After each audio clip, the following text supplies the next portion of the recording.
some blacktop and white painted lines. Living this way, well, I may never make it to heaven. Of course, if we're lucky, we'll be in Wyoming tonight.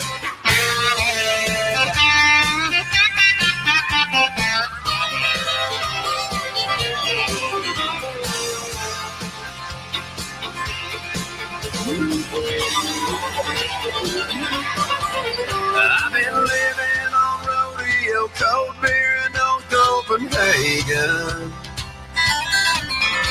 I've traded my soul for some blacktop and white painted lines. Living this way, well, I may never make it to heaven. Of course, if we're lucky, we'll be in Wyoming tonight. I said, boys, if we're lucky, we'll be in Wyoming tonight.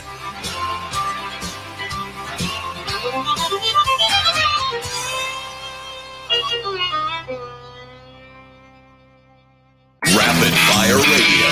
It rocks, baby, on the MIB Radio Network.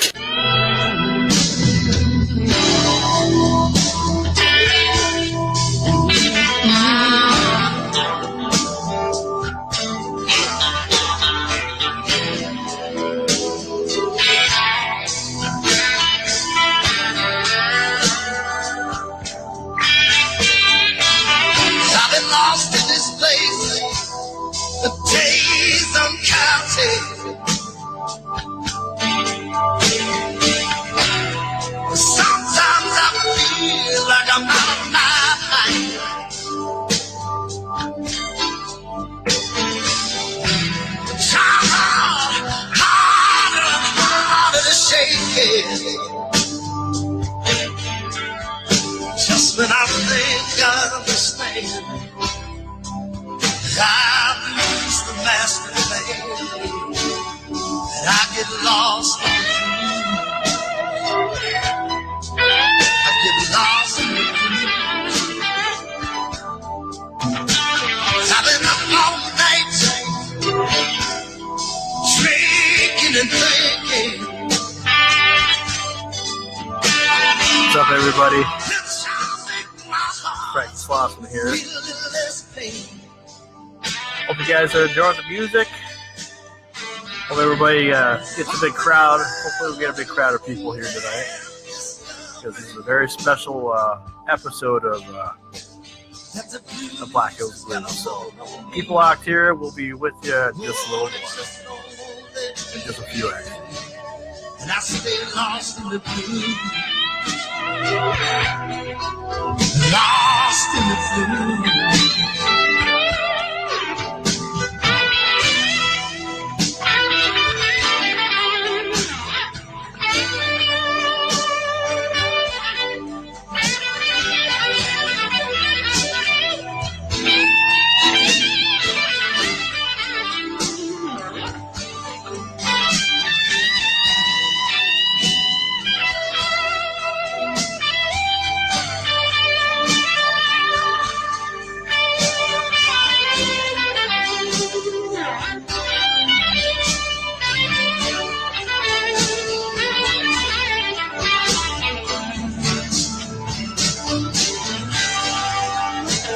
Lost in the blue. Lost in the blue. No, there are people in the world feeling downhearted. Someone you love is now parted. She's gone, he's gone, and nothing's going right. Just when you think you understand, your heart loses the master plan. You get lost in the blues, oh. You get lost in the blues. You can't find your way through. just like me. We get lost in the blues, we get love and let go. Oh, lost in the blues. Still I get lost in my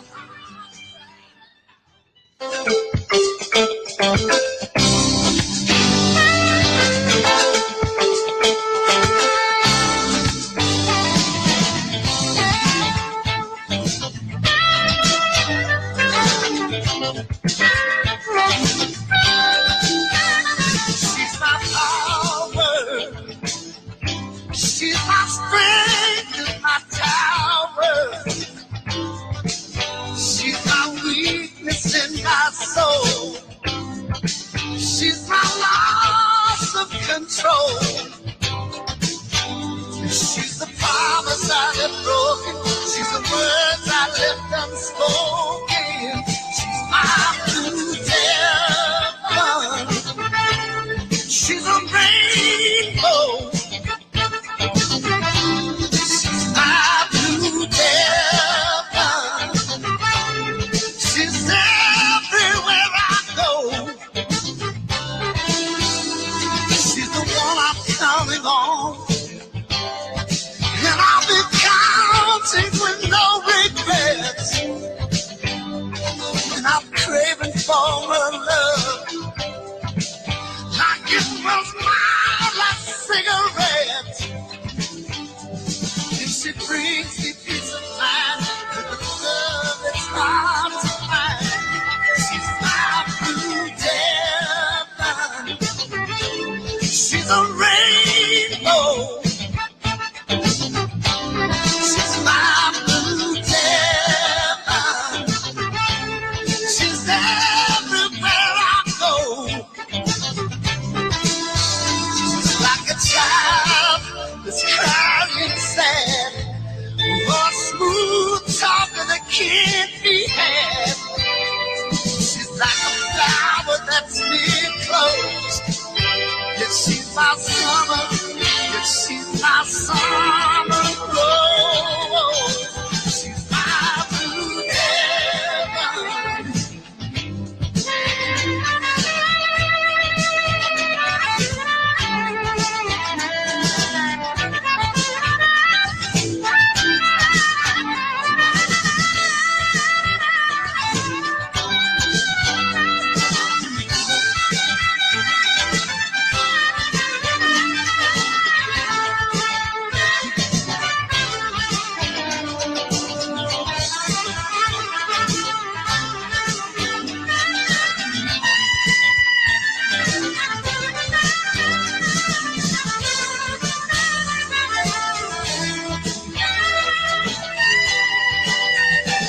She's fire and ice. Oh, she's my self-sacrifice. And I can hear her morning sighs. And I can see the stillness in her eyes. She's the promise I left broken. And the words I left unspoken. She's my blue devil. She's a rainbow. She's my blue devil. And I'm with her wherever she goes. She's my blue devil. With her head in the clouds. She's my blue devil. She's a heart that's crying out loud.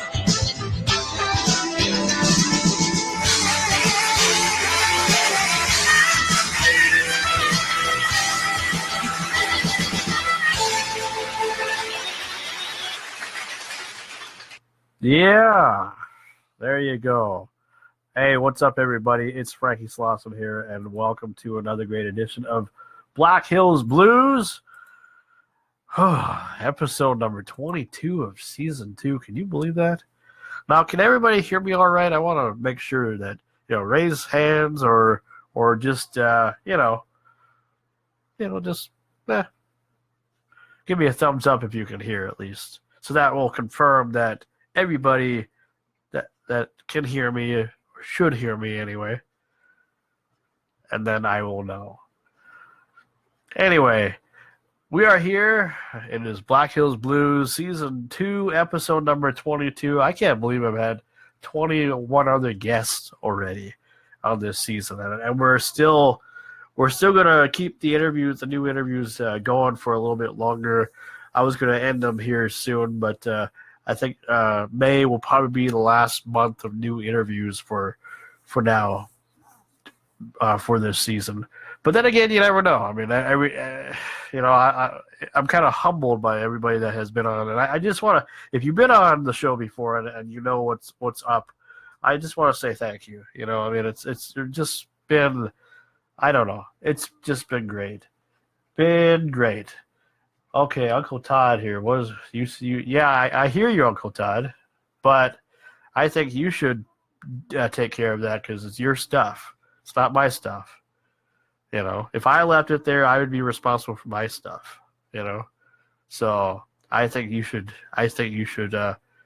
Be responsible for your stuff too. You left it there. I didn't leave it there. You know, Uncle Todd, everybody.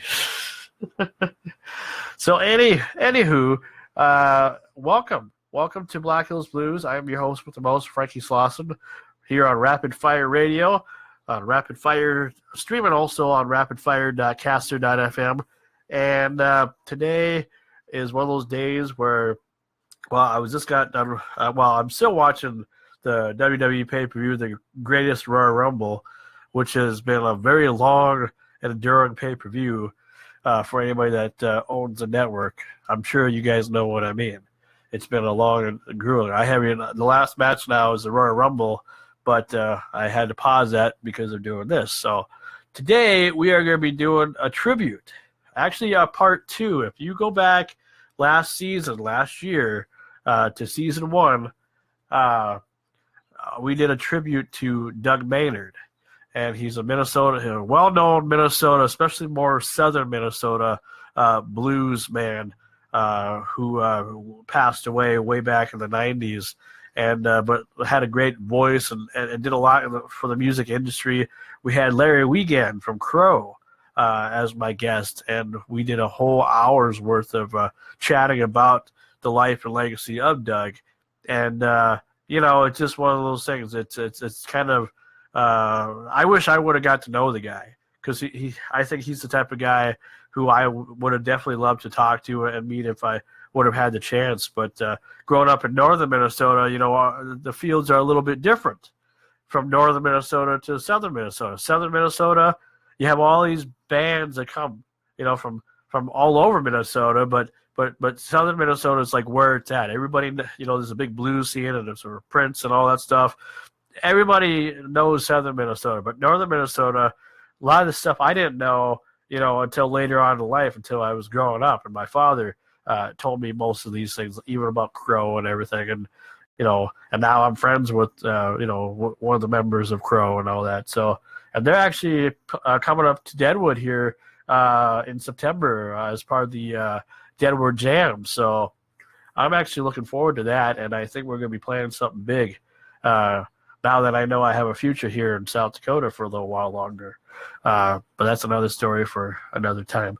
Anyway, so tonight I have a very special guest. The reason why we're doing a part 2 is earlier in the week I was doing a little bit of research, and I seen that there was a lady, or there was somebody who wanted wants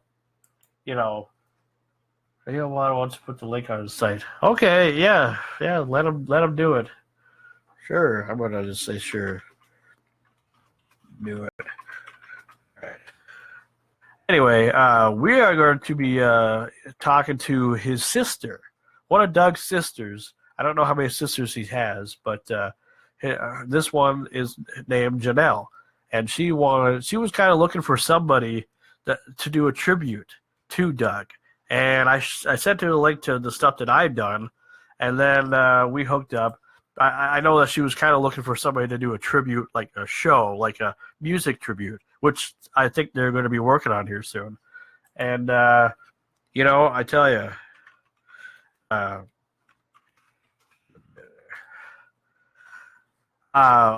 just really happy that we get to do this, because this is something very special to me, that we get to do a part 2 of this, So I'm very happy to have the honor. So I'm going to give her a call right now without any more jibber jabbering, because she's been she's been asking, hey, are you going to call me yet? Are you going to call me yet? I like that when people are excited for me to call them, because that normally doesn't happen too often, Normally it's like, oh, if you haven't called me, then we're not doing the interview, blah blah blah blah blah. But I'm glad she's cool about it. So I'm going to give her a call right now, and then we'll get this interview lined up here. Just gotta find her number, and here we go. So I hope everybody is having a good Friday out there, outside of Facebook land and radio land and all that stuff. Oh, I probably wrote the wrong number, huh? Let me try this again. Oh, I hope this. Let's see.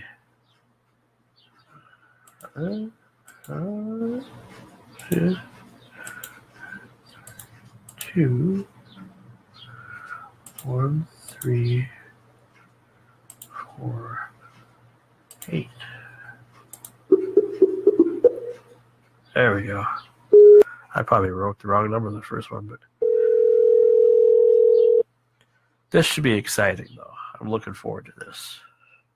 Hello. Hello, is this Janelle?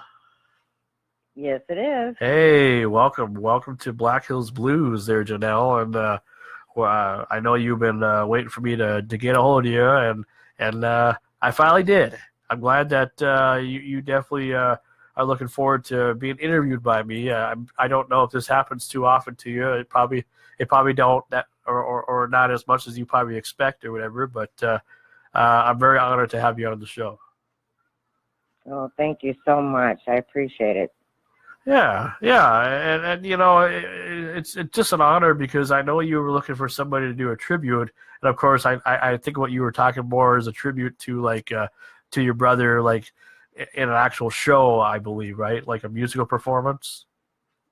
Yes, and I talked with Mick Sterling, and he is planning on doing something possibly in March. Oh, okay. He is gonna get a hold of me and let me know. More about it in the future here. Yeah, and I suppose a thing like that, I mean, it's going to take some planning, but you want to do it right. I mean, you're paying tribute to one of the, the knowns, but kind of the unknown. Doug Maynard. I mean, he was known. He was big in his day, but still, a lot of people still don't know about that. I was just informed about him here a couple of years ago, thanks to Larry Wiegand.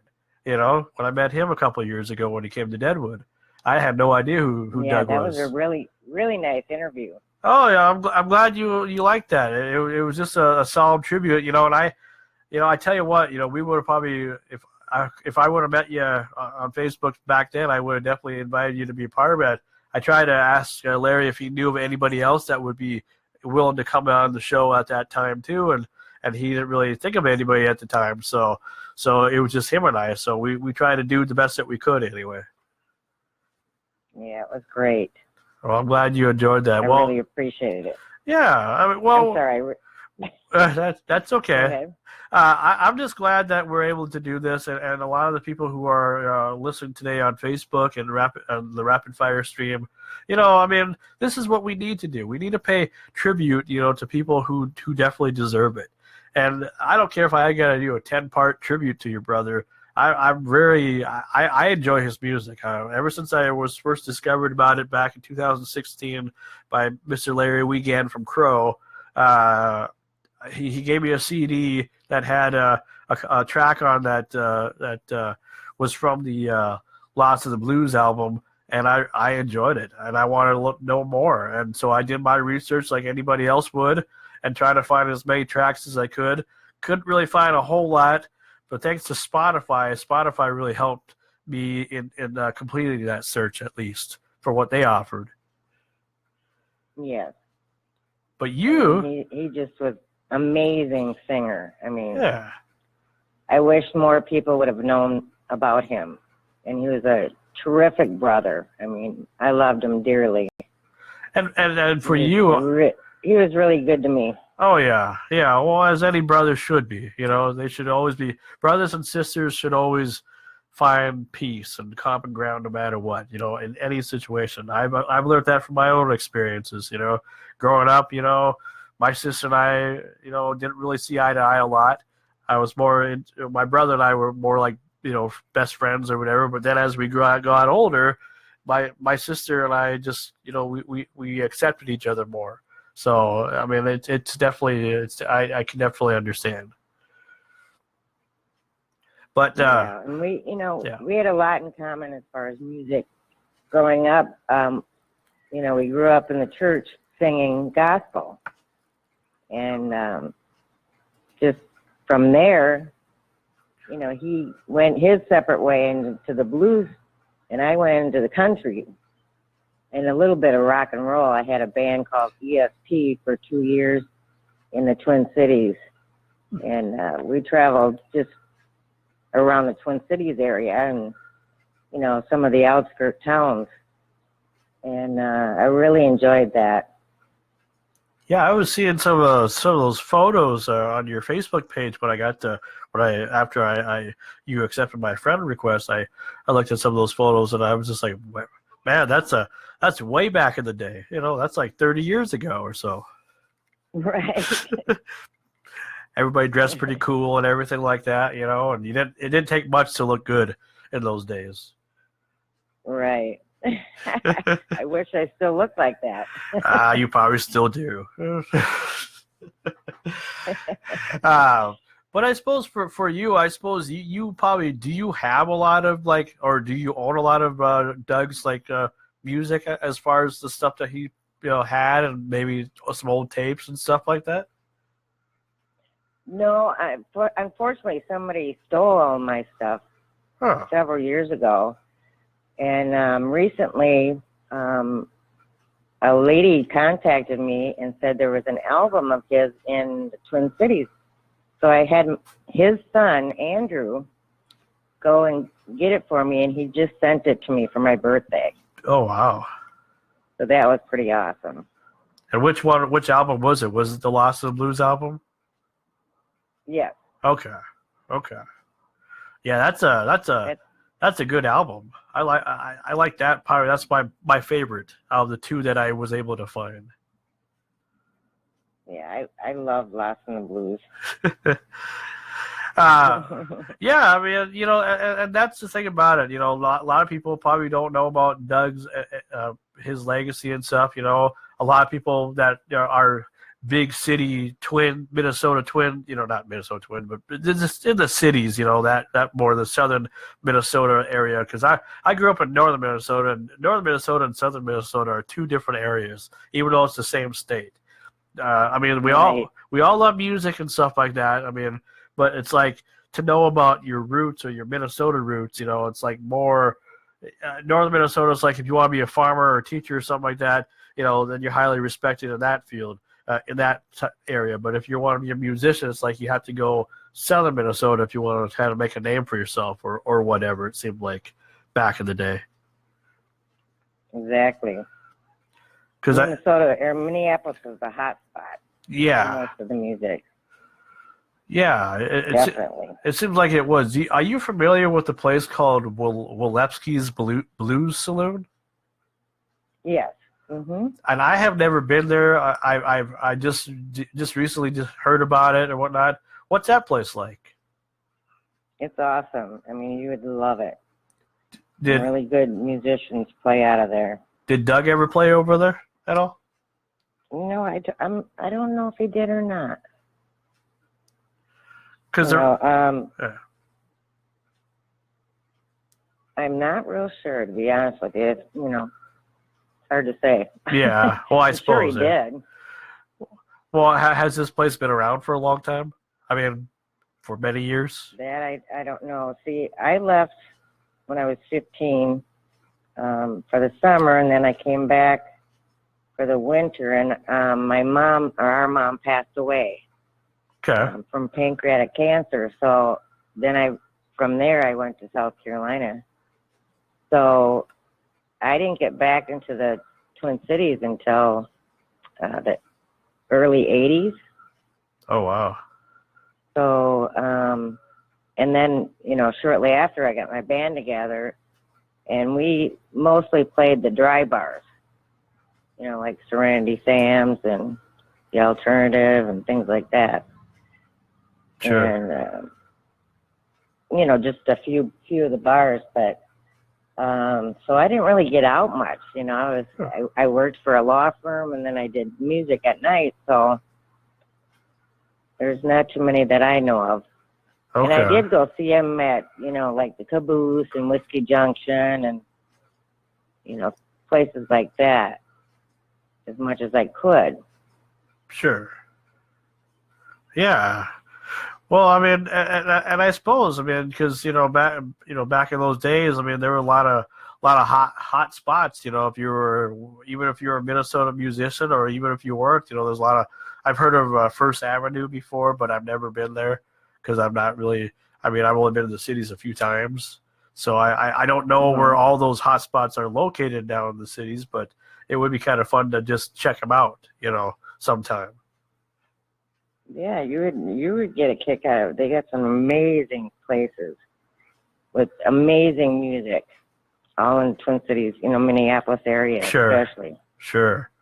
Well, that's pretty cool. We just recently had the South Dakota Rock and Roll Hall of Fame here a couple weeks ago, about a couple weeks ago, in Sioux Falls, and a lot of South Dakota acts got honored, which was kind of cool. It's nice for especially locally, guys that have been, that were like big stars back in the day, coming back and, being honored and stuff like that.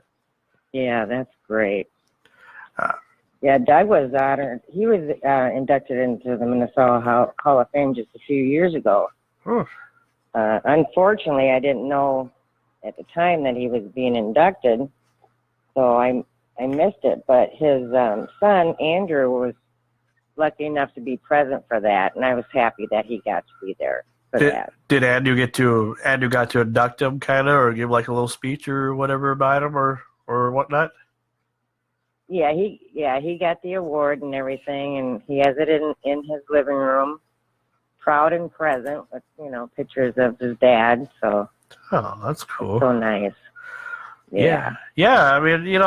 It's kind of interesting, because I suppose, with Doug being from Minnesota, I suppose your family's last name and your family is pretty much well known because of Doug, and maybe even more because of Doug. Do a lot of people, like, if you ever did go back to Minnesota or whatnot just for a visit, still recognize or know you or anything like that, or was Doug there? Sure, yeah, definitely. Okay. Definitely, yeah. I just spent last summer up there, and in fact, I got together with one of my fellow musicians, Corey Kretzinger, which he's an amazing singer in himself. He was with my band, so I went up to see him, and it was a really nice time. And he performed with his band up there. So that was great. Oh, that's cool. That's cool. Well, to really get this interview really started, I gave you some questions, and I said we're probably going to improvise for a majority of the interview, but I do want to ask some of the questions that I sent to you and whatnot, just because I don't want to make have them be a waste of time or we're writing it, we're not even answering or asking them, right? Right. So kind of just with telling the story of Doug when he, like growing up, what was he like growing up? Like, what was the childhood like, and then what was kind of growing up like with him? Well, he was very independent from, a very young age. And he left at the age of 15. Unfortunately, him and my dad did not get along. And so he started in the music right away with some friends of his that he went and stayed with. And so that's how it started. Sure. You know, he got the training pretty much, you know, from us going to church and singing, and it all started from there. And of course, he went in a different direction than our dad wanted him to. So our dad was not happy about that, but you know, most dads aren't, you know, or they don't understand stuff. Yeah. But no, he was always a very great guy. I mean, very sensitive, you know. And I think because of his sensitivity, that's what made him so great. When he sang, he just sang with his heart, you know. I mean, anything that you listen to, you can feel every word. Sure. And I think it stems from that. Yeah. I would definitely say that for sure. Listening to his music, that he means every word. You know, it's not just another song to sing. It's there's meaning to his songs. That's for sure. Yeah, he had a lot of soul. That's for sure. What I enjoyed a lot about... I would give anything to sing like him. You mean you want to sing like a man? Oh, my goodness. Well, I would say sing as good as him. Yeah, there you go. Well, what I always enjoy about listening to his music is I love his voice. You know, I just love, you know, I mean, let alone the passion that he had for the music that he performed, but I like that he could sing, he could play, and you know, he could do a little bit of both, and it's not too often. I mean, maybe it is often, but sometimes it's not too often when you find a guy or a singer or somebody that can do that can sing and play at the same time. That can be kind of a challenge, but it seemed like he knew what he was doing. Our father played the guitar and sang. Oh. He also sang, and then our mother also sang. And they would go from different churches and perform. Sure. And I suppose that's kind of where you guys... too comes in play with, you know, the music. Sure. I could see that's probably where Doug kind of got his influences from, probably. More likely. Definitely. Yeah. Is that kind of... I mean, do you, like, when you had your band, did you not just sing? Did you play an instrument as well? No, I tried taking lessons, and it just never clicked with me. Oh. Yeah. Yeah, I played the piano when I was young, and I tried the guitar, but it was just something I just didn't ever get into. Sure. Well, compare, like, because I've never heard you sing before, so I don't know what you sound like, but compared to you and Doug, I mean, obviously I know he's a guy, you're a girl, or whatever, but like compare what's your style compared to his? Well, I'm country, You're country. I said. Okay. And with a little mix of rock. Okay. But mostly old country. I love to sing like Patsy Cline, Juice Newton, Anne Murray, you know, those types of songs. So you have fun at the karaoke bar. Quite a big difference. You have fun at the karaoke bar, or do you not, or you actually singing it? Okay. Oh, that's cool. That's cool. Yeah. Wow. I would like to try to find a band around here, but it's extremely hard. In Texas? Basically, I live by the Mexican border in Texas. Oh, yeah. And there's not too many musicians down here, and not too many places to play. Oh. No, it's a big resort area where people can come in and play at different RV parks and perform. And in fact, they need some new music coming down here. And they have a showcase once a year. Yeah. People can come from all over, like Branson. We have lots of people coming in from Branson. But it's hard to get anything started down here. Huh. You know, you'd have to go like back to Minnesota or to Branson or someplace where you can hook up with people that perform all the time. I've tried down here. There's a site that's called Band Mix, and they're either way a lot younger or they live too far. So even the big state of Texas, huh? I would love it. Even the big state of Texas, I can't believe that. Yeah. Yeah. Because I thought everywhere in Texas, if you want to play, there's always somebody that's willing to play with you or something, or that knows somebody that can hook you up with this person or whatever. And, that's strange. Yeah, unfortunately, I haven't met anybody. I would love that, but I haven't met anyone yet. Well, we're like, without giving too much away, in Texas where you live, how far are you like from like the big cities and stuff like that, like San Antonio or Dallas or Galveston or whatever? About 9 hours from Dallas. Okay. How far are you? How far are you from Lubbock? Oh, I have no idea. Buddy Holly country. I'm by not too far from Brownsville. Okay. And McAllen, San Juan, that area. And there's way down the bottom of the state. Wow. Right, like I said, I'm 5 miles from the Mexican border. Okay. Are you excited about the wall? Off topic, I guess. Well, it's controversial because I have never seen much where I live as a problem. The other, border towns are a lot worse. Sure. But where I live, it's not real bad. I mean, I go down to Mexico all the time, and I sit in and sing with guys down there. But I've never had any problems, and sure, nobody just I feel pretty safe. Nobody just come to your house that shouldn't be, and you're like, "Hey, you got anything to eat?" I'm hungry. Well, that happened to a friend of mine, actually. Oh, really? Yeah, I happened to be visiting her, and all of a sudden they got a knock on the door from these people that were, smuggled in. Yeah. Wow. That was interesting. Something you'd see in a movie or something like that, huh? That's crazy. That's crazy. Yeah, it was really interesting. But when you moved to Texas or wherever you first moved to, why did you decide to leave Minnesota?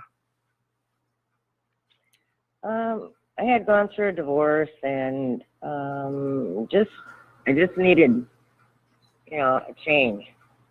So I came down here because I had come down on vacation, and I loved it.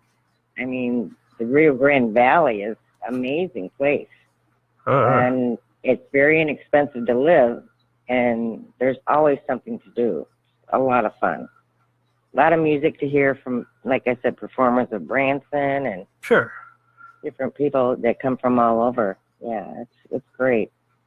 So it's kind of like a good hot spot, kind of. Even though there's not a whole lot out there, but it's still a lot to satisfy your needs anyway.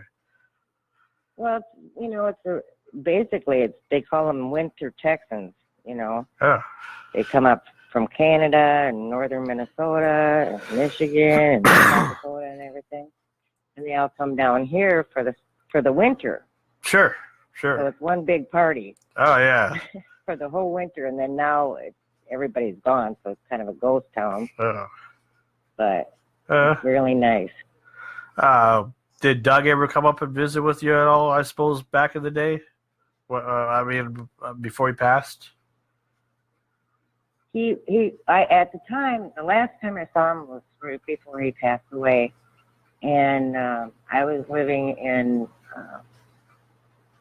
Matamita area, and so he came to visit me there, and it was really nice that I got to see him. Yeah. Before he passed, it was such a big loss. Oh my God, I still have a really hard time with it.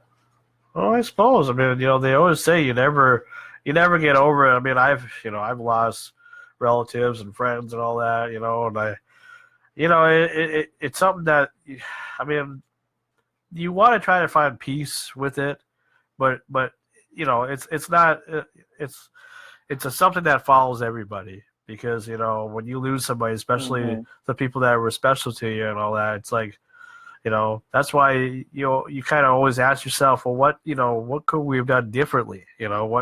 because as far as I remember hearing that he had a lot of issues. I mean, as far as like with drug and alcohol and all that. And I don't know if that's kind of what led to his death, but it probably influenced it. Unfortunately, it was. Okay. He just, the way we grew up and the loss of our mother. He was really close to my mom, and he just never got over that. Sure.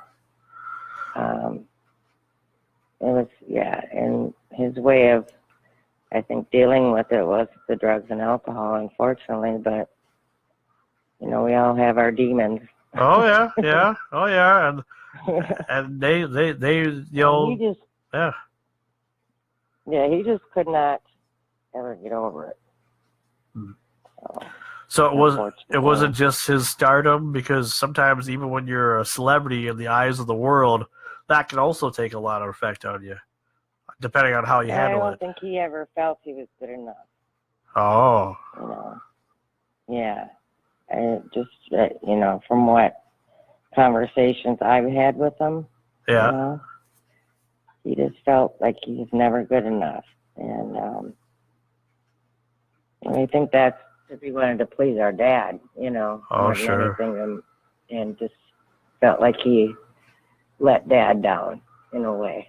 Well, like when you guys would talk and whatnot, and he would say stuff like that, or he would, think that he's not good enough, how would you kind of motivate him to know that he's doing a good job?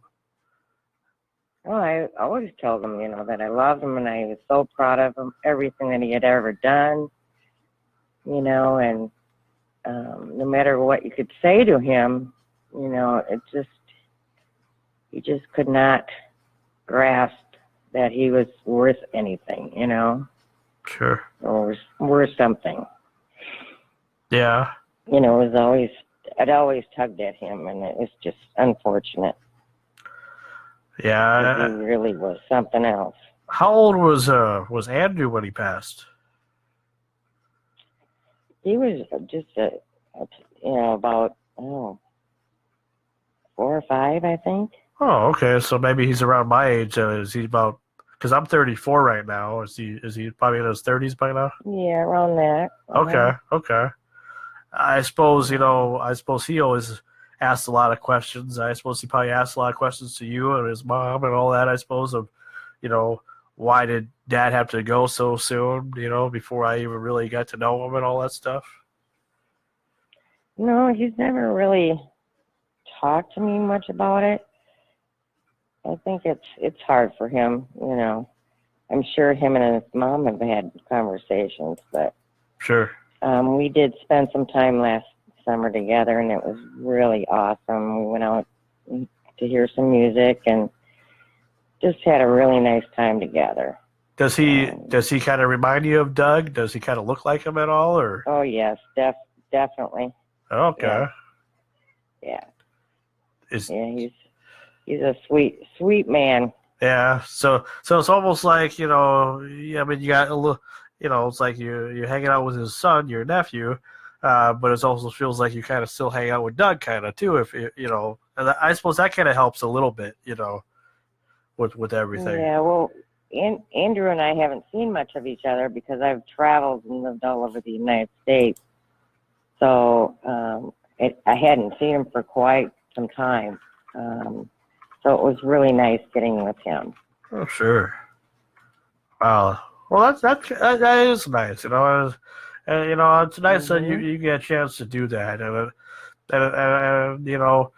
because then in your mind you can kind of just know that Doug is out there. He's watching over you, and he's watching over Andrew, and he's watching over everybody that was in his life, and I think he'd be proud of whatever what you're trying to do too, in your life, and keeping on doing music. I mean that's pretty cool. It's pretty cool that you still do that. Yeah. It's really interesting. Yeah, I truly believe he's with us every day. Yep. Yeah. I totally get it, because like I said, I've lost people too, and I wish I could have spent more time with them, because this world is kind of sometimes it can be great, but sometimes it can be really messed up too. And it just And sometimes I wish that some of those people that are no longer around would be here so I could at least talk to them and make things all better. But that's just unfortunate that I have to do it myself, or with the people that are currently around me right now. Yeah. It's crazy. Well, it's nice to know that that you're trying to do everything you can to keep his memory alive, because I really that shows me that you're definitely a good sister, that you care enough about your brother to want to do everything in your power that you can to put together a tribute, because I think that would be wonderful. They should have it like televised on like the local channels or something like that, or even like a national channel, because his story needs to be told by more people. Exactly. I totally agree with you, and I'm just looking forward to this so much. Sure. He really deserves to be acknowledged by everyone that didn't get a chance to see him. Yep. Because he's amazing. Yeah, and he built a friendship, like Larry and I, as you heard in the interview that we did. I mean, he couldn't say nothing bad about Doug, because he and Doug were such a good item. I think Doug was trying to he used to play with Larry a bunch of times, and they, I asked Larry, why didn't Doug ever just be part of Crow? Because I think he would have been a good fit for Crow and all that. Do you think he would have been if he would have given it a shot? Oh, definitely. Definitely. Because they could probably use another member or something, or because it seems like a lot of bands, whether sometimes you need another person just to make the band even more complete. But I guess that's the way it was back in those days. I guess, strange. Yeah. Like with my band, Corey Kretzinger, he was a singer and I was a singer, and then we had our keyboard player, our drummer, and bass player, guitarist, and it really worked well. So when you got two diverse, different individuals that can sing, plus the other guys could sing too, so it was just fabulous. Everybody loved us wherever we went. Oh, sure. Do you have because if someone were to look for some recordings of ESP, would they be able to find anything? Unfortunately, like I said, all my stuff was stolen. Oh, so all your music is gone, or all those tapes and stuff that you've had? Oh, wow. All my lyrics, all of the songs I wrote throughout the years, they're all gone. Jeez. Yeah. That's nuts. Yeah, that's pretty crazy though. I mean, because why would somebody just come in, and take, and of course, take the good stuff. They could just take like some food or something like that and just be on their way or whatever. I don't know. That's unfortunate. Huh. But I mean, is there anything like even though you don't have anything, but would there be anything like that would be able to find online or anything like that, or if we wanted to find some tracks? I have a few songs on SoundCloud. Oh, okay. Yeah, SoundCloud / Janelle Maynard Polley, Polley. So I do have music on there. Okay. That's about all I have. Wow. I just can't believe that somebody would just take the entire Maynard family legacy and just take it away. Yep. Jeez. Did you ever find out who did it? Did you ever find out who did it at all or anything? No. Jeez. I have no idea. That's crazy. That's nuts. Because I would have, like I'm still kind of figuring out how his music, who they went to find it, to put it on Spotify and probably iTunes too. How they were able to get his stuff and Doug's stuff or whatever and put it online so people can listen to it, because that's pretty neat. Yeah, I'm not sure the man that put all this stuff out, but Andrew wants the rights back. And, you know, I wish somehow he could find a pro bono lawyer to help him get, you know, the rights back to his dad's music. Sure. So, you know, if anybody is out there listening, we need a good lawyer. Yeah, well, you never know, because, I mean, does Andrew have an interest in music at all? No, not that I know of. So he's total opposite of his Just dad. listening, yeah. But, no, no, I don't think so. So he's one of the Maynards that don't want to play music. He just loves rocking out to it or whatever. Loves listening to. Okay, oh, that's all right. Not everybody has to do the same thing that their parents or relatives do. You know, you have to be different. You know, God knows I was. Well, I have my brother David Maynard. He plays music, and he is in the Plano area. He plays guitar. Oh. He does. He's never been with a band or anything, but he plays an awesome guitar. And then my oldest brother, he sings, and not ever with a band, but he, you know, he's a good singer. And then my nephew, he's an awesome opera singer. Oh, wow. And I have a niece that's a really awesome singer. So, I mean, it's still in the family. Sure. Well, that's cool. Do you have any other sisters at all, or just all brothers, pretty much? All brothers. Oh, okay. So you're the only sister in the family. Wow. Yeah. I suppose that was kind of different, you know, being the only one. But then you had your brothers to that were watching out for you, I'm sure. You know, that was like, so nobody could mess with you. I was the baby of 3 boys. Okay. They're all older. And then I have my half-brother, David, that lives in Plano. Okay. And then I had 3 stepbrothers and 3 stepsisters. Jeez. But we were never real close. Okay. I am to one of the stepbrothers, but as far as the girls, no. Yeah. And never got close as you got older with your stepsisters? No, unfortunately. I love them, but we never got close. So no Maynard family reunions at all anytime soon? Well, I would love that, but I don't know. Yeah. Who knows? Who knows? Who knows? Well, speaking of when it comes to family and stuff like that, you know, I mean, what do you think what does Doug's legacy mean to you as a whole? Like, what do you think people will think of, you know, if they ever hear the name Doug Maynard? But what does it more mean to you, his legacy? Well, he was an awesome brother. He loved his kids. He was, you know, a fabulous, amazing singer with a good heart.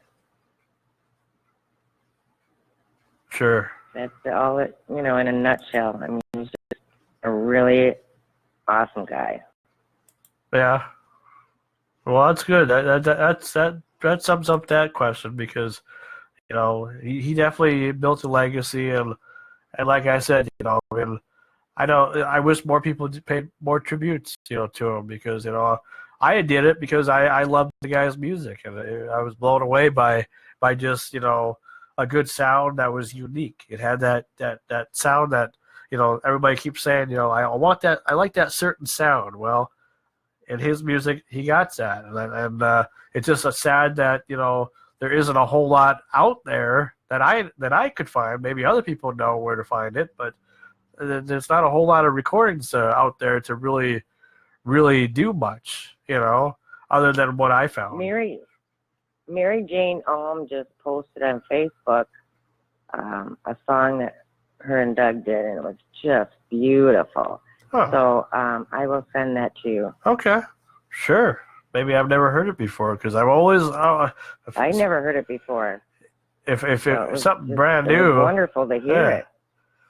Well, because it's kind of like, you know, like on our radio station here on Black Hills Blues and Rapid Fire Radio, we play everything. We don't just play the hits or whatever, but we play everything. So I put Doug's, from what I was able to download and everything, I put Doug's playlist, or what I found anyway, on our playlist and our library. So once in a while his music will come to the rotation. So I mean, I don't know how many. I mean, does he get much airplay anymore at all that you know of from any local Not stations? that I know of. Yeah. Unfortunately. Yeah. I appreciate you doing that. That is amazing.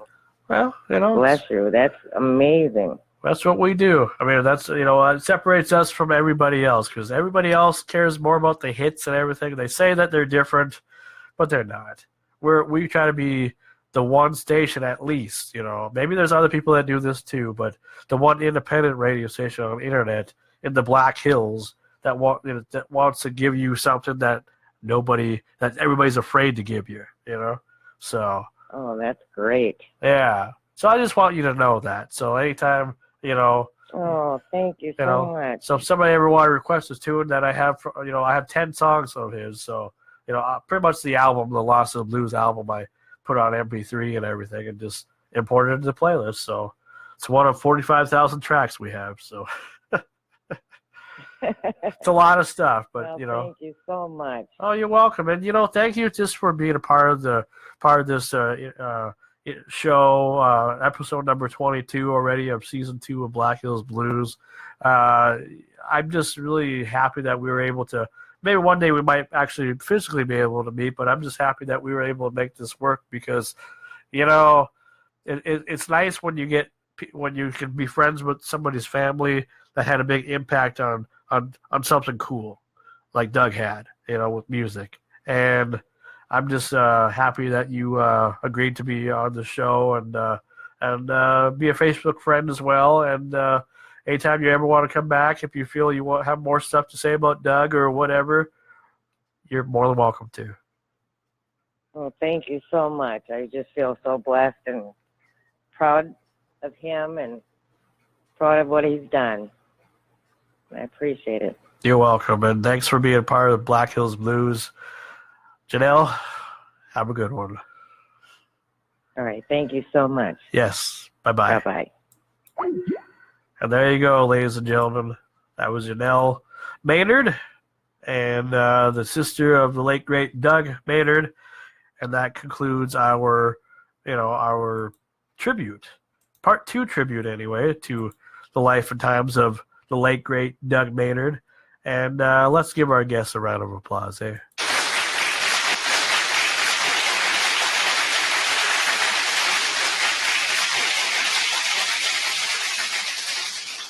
Yes, good old round of applause. I love those sound effects. Well, I'm grateful to have you guys be part of the show.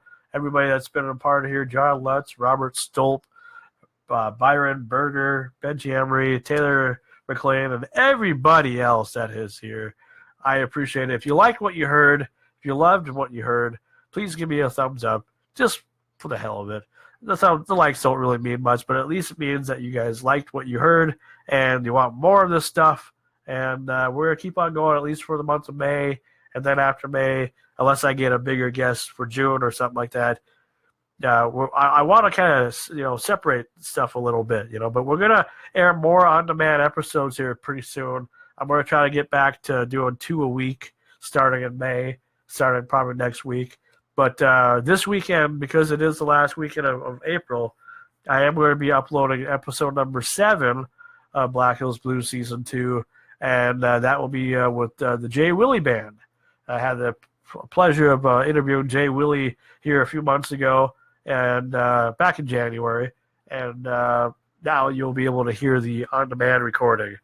But in May, we're going to probably start doing 2 episodes a week as far as on-demand episodes, unless it gets kind of crazy. But I'm going to try to get through these episodes a lot quicker so that people can, because a lot of people want to hear their episodes, and I'm kind of doing everything in order, as anybody else would, So that's what I'm trying to do. So I appreciate everybody for participating in the show. I hope you guys enjoyed it, and keep it locked here, Rapid Fire Radio, Black Hills Blues, because you never know what's going to happen next right here on Rapid Fire Radio. This is a tribute to Doug Maynard, the part 2 of the tribute, and, we'll see you later. Bye-bye.